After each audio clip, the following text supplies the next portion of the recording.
In fact, I could actually remember a period where in this whole country, people did not even have kerosene. But right before our eyes, we had people who could park trailers, tankers of kerosene. And people in Lagos those days is like coming from all the way from Ogun State or your state, different far parts of Lagos, to buy kerosene in places like Ikeja, outskirts. It was as bad as maybe people ate the back of cassava out of famine, really. People had to use sawdust to cook. Guys want to move. People felt poverty, as in abject poverty, out of so much. But the people who even had that money, who built several houses, who accumulated during this period, still today, they are always happy to think about democracy, even if some of them are not actually doing well today. I know today too that there are actually challenges, because if I reflect on the story of the self alone, I can think of myself as somebody who could actually do any and everything in those days. And my parents never told me that to diet, don't. But today also I've had the occasion where they will say, the diet, you have to be careful. And I think that shook me to the roots. And I felt like, if in those days, even in the days of cultism in the university, when people were being beheaded, when people were being killed, nobody called people like me to order. It was always about do what you want, as long as it suits and pleases you and you believe in it. And we still feel that today. So it's a 20 years filled with challenges. It's also a 20 years of positive. But it's these 20 years where we have to start telling the story that never again will the military come to power in this country. Never again should we allow authoritarian government to actually have their place. That as they improve on their own rule books, we as citizens, we are a step ahead of them. And I think it's a time to actually stop being despondent and saying that, look, this country is actually irredeemable. The country is redeemable. The question is, what are we doing to actually redeem this country in our own little corners? What are we adding to it? And it tells me again the story of CDD. Because when I look at CDD, today we are doing a lot of good things, not as CDD, but as citizens of this country. But I ask myself that yes, we do coalesce as organizations, but how many people can we come out and say that there is a Kayode Fayemi, there is a Tajudeen Abdurrahman, there is a Bayo Olukoshi, Obi Ezekwesili, okay, Bianu, our Bito Bozimo, left, right, and center, in different worlds, coming in a Bishop Hooker. They came in out of a dream of few people. It became a dream of many. And all these many only had one strong objective. That is about mobilizing global opinion. Today we might be talking about influencing policy change through research in what we do at the CDD, of course, which we are still reflecting on. But what was the main reason for the establishment of CDD? And when you even look at it, it was after the end of military rule that CDD again came to Nigeria, which tells our story of another 20 years in Nigeria on this soil as an organization. So if then we know that we are doing things, and I know today again is a reflection for us because it represents our anniversary of two of our founding members, Abubakar Momo and the late Tajudeen Abdurrahman. I cannot speak about Taju. Taju is somebody that everywhere you go and they hear a CDD, or even as a Nigerian, everybody is actually proud to be associated with you. But again, I'm very happy to speak of an Abubakar Momo again, whom in their own little ways, without the Abubakar Momos of today, probably there will actually be no Hidayat standing here. He was my teacher in the university, and from there he mentored me till he and Dr. Jibo gave me this job at the CDD. It was one of not just talking about what we call in development lingo, movement building, as we are talking about today. We are building movements at the community level. We are building movements at all levels, but we are forgetting student unionism. We are forgetting how the labor movement and a coalition of all these people fought for this democracy that we are actually enjoying today. We are forgetting the fact that there were actually people in the universities who are mentoring people to be who they are today. And that is another area that we really do have to work upon.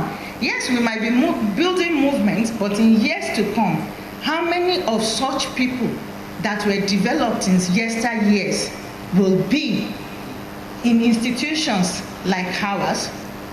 Half of Nigerians today did not know what it was like to be in those days. And that is why we are happy that we have all the leading lights in the room today. We have specially selected the people we have brought to be speakers, to be our guest speakers. Not because they are no better persons, but they are people who actively took part in getting us the democracy that we enjoy today. And in actually moving forth, they also have a part to play. So it's no longer a period of sit-down look. And I think on that note, I'd like to talk about moving forward for us at the CDD. For the last 4 years, we have done what is called the Buhari meter. And normally, as part of our strategy, we talk about approval rating. This year, we decided not to work on approval rating for the government. We feel that at the beginning of a new administration, we should actually be talking about what the priorities of the citizens really are and how they think in their own ways it can actually be addressed. It's not just about experts profiling solutions, but by people who are affected on daily basis by some of these challenges, speaking on to what the issues really are. Shamsuddin slides, or I can just go on. So we have already circulated. I could share, the slides will come up, but while waiting for that, this survey was conducted between April 24 and May 20 of this year, and we had a sampling size of 5,018, and we utilized 5 Nigerian languages: English, Pidgin English, Yoruba, Hausa, and Igbo.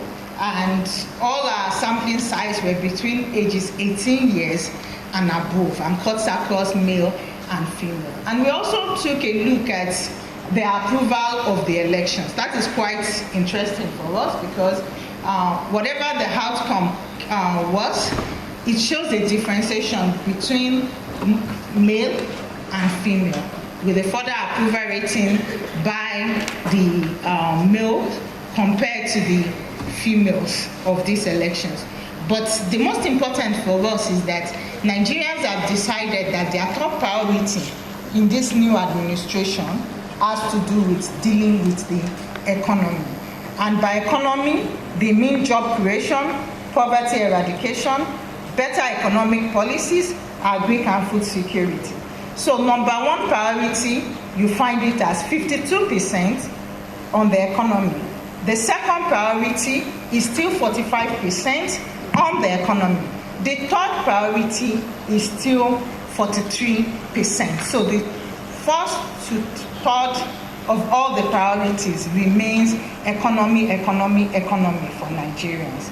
This is followed by security, where we have 24% talking about security, 15% as second priority, and 9%. And this actually shows a further breakdown of geopolitical dimension to it, with the highest being the Northwest and the Northeast. And this is understandable.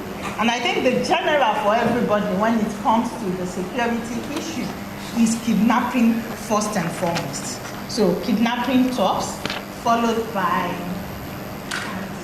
Dr. can't see that. I think kidnapping, then Boko Haram, cultism, and political thuggery, armed robbery, then the farmers and the herders conflict on the second aspect of what the priority of Nigerians really have. Then infrastructure, many put it as very important, that is power, road, rail, and water. And it comes up here as first, 8%, 12%, and 18% on the priority ladder of many people, followed by education. And interestingly, corruption comes in at a lower percentage also. They are all geographically disaggregated. We'll be publishing a fuller report of this itself. And they all also had ways they feel that this should actually be redressed as far as they are concerned. For the demand side, for them they feel that there should be a specific, it should be jobs. And a further disaggregation put youth-focused jobs as priority.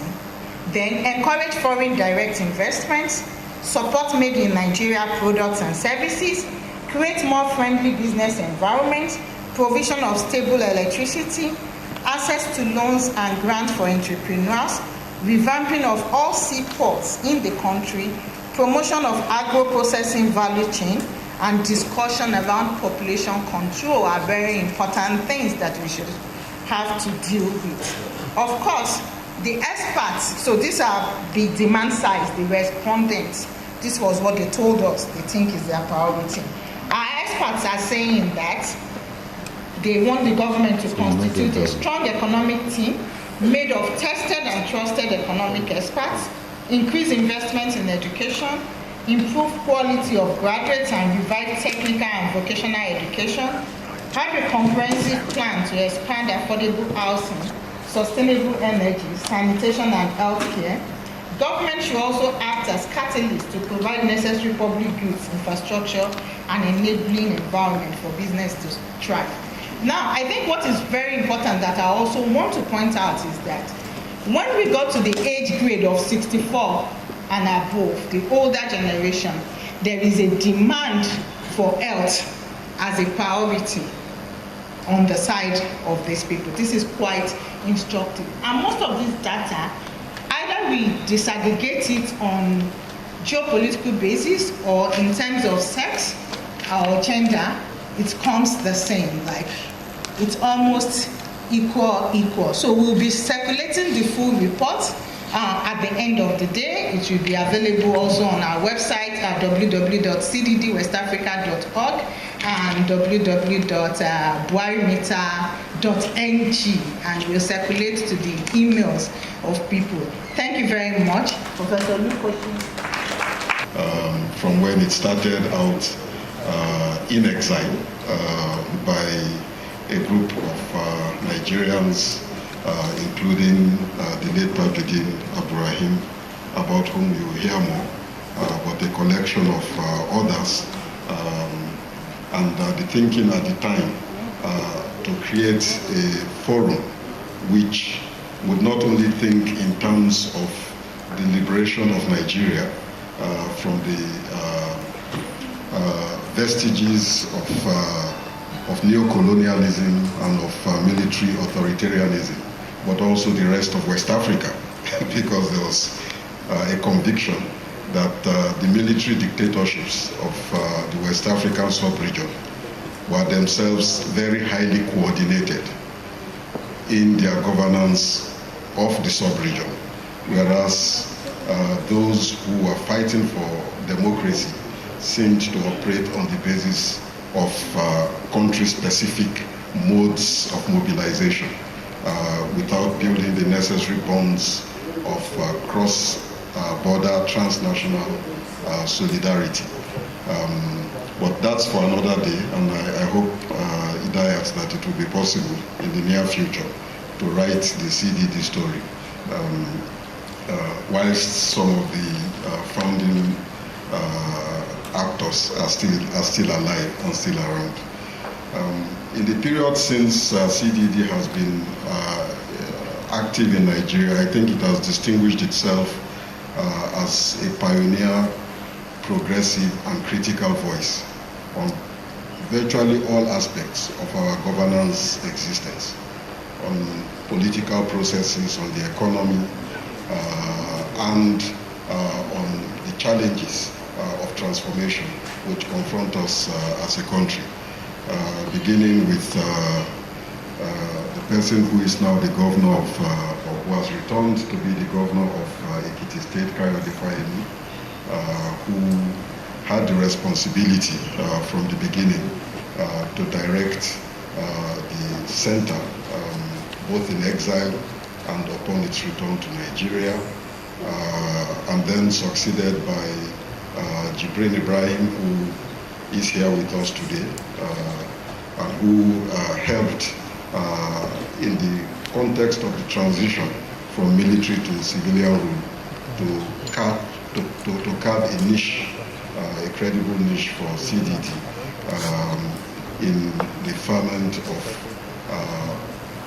elected civilian administration and what it might mean for the ordinary people of the country. It's, I think, a tribute to the center that it also identified a next generation and female person in Hidayat to take over the reins and take CDD into the digital age, away from the analog revolutionaries like Jibrin Ibrahim. So thank you very much, Hidayat, for the work which you have undertaken.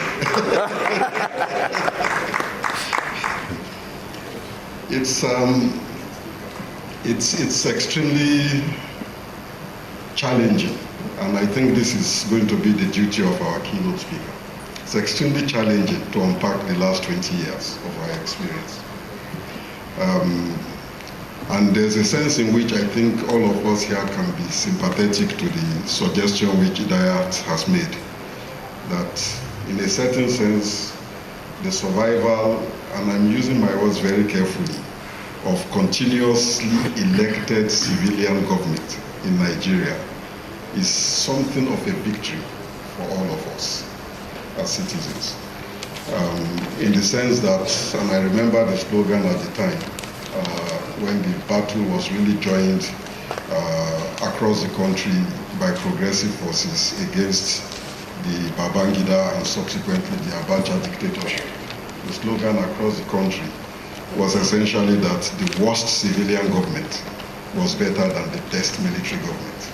And I think that basically summarized the mood of the mainstream critics and opponents of continued military rule in our country. And yet I think there is a sense in which many of us would feel, I think justifiably, that although we have traveled a good distance, there's still much more ground to be covered. And when Hidayat said she didn't want to appear to romanticize the last 20 years, what I took from it and which I share is essentially that we may, in 1999, like the Israelites of old, have sighted Canaan, but we are not there yet. And I think there are many grounds on which we can feel unhappy about what we have witnessed over the last 20 years, even as we celebrate the fact that military rule has been consigned in some sense to the past. And our principal preoccupation is no longer simply a matter of getting the soldiers back to the barracks, but now investing ourselves much more deeply in the quality of governance and what we deserve as Nigerians to lead a dignified life in a united and stable country. And on the basis of all of the experiences which we have built since independence, there is a certain sense also in which one could feel that this may actually be one of the better opportunities which we have had since freedom in 1960 to build a truly meaningful country in which every Nigerian, irrespective of ethnicity, irrespective of region or religion, would be able to find themselves and fulfill their potentiality to the utmost possible. Regrettably, and all of the barometers that you shared with us, Hidayat, indicate quite clearly that we are certainly far from it. Poverty threatens to make residents in Nigeria migrating from India, with the projection that Nigeria will be home to the highest number of people living in absolute poverty. And that should frighten us. It should frighten us because on the basis of what is used, the money metric measurement of what is defined as poor, actually nobody can survive on those figures, right? $2.50 a day, convert that into Naira, so remove the cost of transportation, and don't add house rent, don't add electricity, and you begin to get the picture of massive poverty, which goes side by side with growing levels of inequality that we have not seen historically in Nigeria. And that is as true, I think, for Nigeria as other parts of the world. For those of you who read the comparative literature, Thomas Piketty has produced a monumental volume of some 400 or so pages, in which he shows that the world is actually going through one of its most unequal moments in the history of humanity, in which the wealth of the 10 richest people is actually equivalent to what almost 90% of the rest of the world is able to claim to own by way of assets of any kind. And all of the illustrations indicate that those challenges of inequality have been refracted into our system here in Nigeria. That across the board you can see it. We live in inequality of a magnitude which we have not seen historically in our country. And when we add this to the fact that, again, Hidayat, you're right, there's a whole generation that has been born since 1999. But the fact that our demographics is very youthful, and yet the young also constitutes a high proportion of the poor and of the unemployed. Even worse than that, I would say, perhaps my generation had a few people to look up to as heroes, as examples of probity in public service, as people whom you wanted to grow up to be like, right?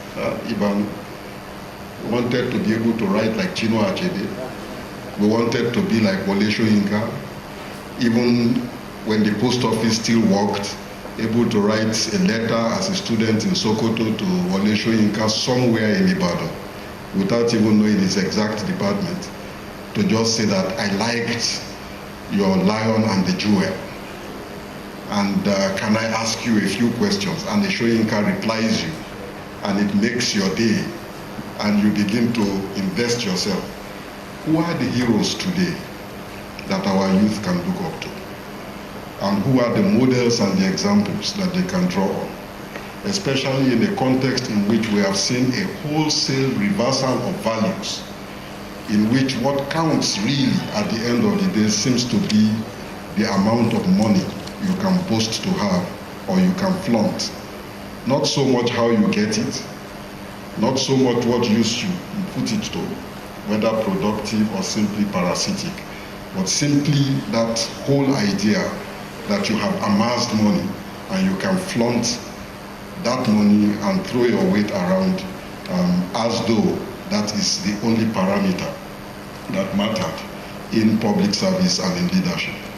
And this speaks to the rampant and wanton nature of corruption that has eaten into the body fabric, into the very soul. And it's so a country whose soul is so deeply corrupted. Military rule came in the first instance to fight corruption, was overwhelmed by corruption, and it left corruption behind. And corruption has also grown wings by leaps and bounds to a point where to even attempt to fight corruption appears to be a hazardous task. We've reached a point in the country in which even our motivation for public service, even the best-minded of our people who seek public service, already majority of the population believes somehow that you must have a corrupt motivation for going into public service. And I can go on and on, but it is really not my duty to do all of this assessment today, because in Mahmoud Jega we have somebody who has been both a chronicler of the times of all of what we have experienced in the last 20 years, in which he has been one of the foremost voices in our journalistic arena. But beyond being a chronicler, he has also been a partisan combatant for a better Nigeria. I don't know what it is that runs in the Jega family. He is related to Atahiru Jega. But whatever it is that runs through your veins, I think the choice of Mahmoud as keynote speaker could not have been a better one, for which I would like to thank CDD and also welcome you again, Mahmoud, for accepting the invitation. I would like to close my opening remarks by simply saying that if the battle of yesterday was to rid the military and get them out of our lives and back to their professional calling, today's battle is one of reclaiming our citizenship. And we must reclaim our citizenship. We must reclaim our citizenship, learning all of the lessons that 20 years of elected civilian government has taught us.